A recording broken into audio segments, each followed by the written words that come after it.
Kung walang nakapark na motor pa, kasya tayo dyan eh. Soaking ano ko yan, soaking parking. Dito po. Ayan. Yan ma'am, yun. Ayan, brake po.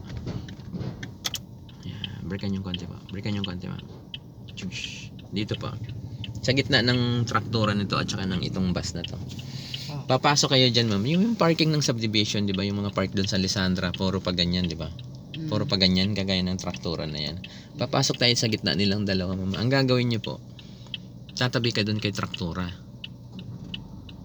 Di ba mahaba si traktora. Yung likod niya, likod po niya yan eh.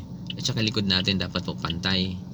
Pupunta ka doon sa tabi niya, dapat yung distance natin ma'am, mga isang dangkal lang sa tabi niya. Sa tabi ng gulong niya ma'am, yung malaking gulong niya.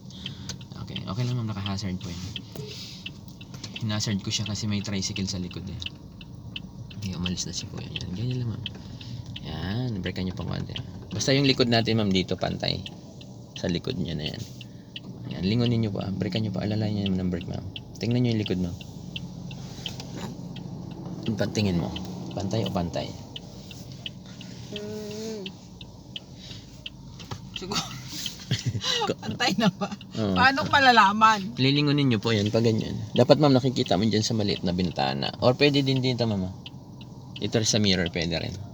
Oo, parang pantay. Natatanaw mo siya. Okay. Pwede na. Pantay na nga siya. Okay. Magre-reverse po kayo ngayon. Yan. Tapos ang gagawin mo ngayon ma'am sa manibela, isang turn sa right. I-turn nyo pa sa right ng isa. Isa. Tapos atras po kayo. Atras po kayo ng atras ma'am. Hanggang itong si side mirror ma'am lalagpas sa likod ni traktora. Hindi lang. Okay. Basta huwag kayo magagas po pag ganito. Paglagpas ma'am ni side mirror sa ilaw na yan ni traktora ma'am. Pag may plate number si traktora ma'am, saan nakalagay? Sa likod. Sa likod, sa gitna, di ba? Doon mo ma'am itapat yung katawan mo or yung balikat mo sa kanya.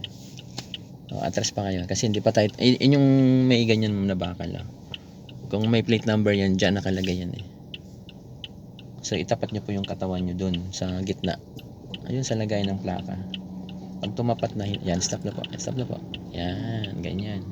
Kung nakaganyan na ako nang nakadiagonal po. Nakadiagonal tama. Tapos sa kanya ibalik yung manibela sa left, full turn. Di ba one turn lang yung kanina dun, isagad nyo po siya ngayon. Okay, tingnan nyo po makakaya kasi medyo nasobrahan yung atras. Tingnan nyo po yung gutter ma'am kung nakikita nyo po yung gutter dito. Ito po sa mirror. Ito po. Yung nakikita ko yung gutter. Sige, atras po kayo. Hanggat nakikita nyo yung gutter ma'am, hindi yan tatamaan. Pero pag nawala si gutter, ayun. Wala na. Ibaba nyo po yung side mirror ma'am. Mataas yung side mirror sa'yo. Dito ma'am yung adjustan dito. Pindutin nyo yung letter R, tapos pindutin nyo yung mirror. Yan, sige pa. Baba niya para makita nyo ng... Okay, sige game. Atras ulit. Meron di ba? Meron. Hanggat nasisilip nyo ng konti, ibig sabihin open yan. Yan, ganyan. Hindi pa yan basta pag hindi mo makita sa mirror ma'am, sasabit yun. Yung gulong mo. Kawawa yung gutter na. Yan, konti nila ma'am. Didiretso ka na. Yan. Konti pa. Yan, brake na.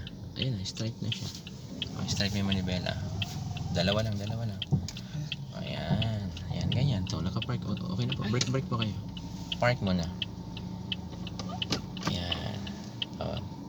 Pwede rin handbrake to. Taas nyo rin si handbrake. Huwag mong pindutin to. Taas mo lang po pag nag-handbrake po kayo. Baba nyo pa ulit. Taas mo lang. Yan, ganyan. Naka-hazard po yun. Ganun lang mag-park. Sakto lang si gutter.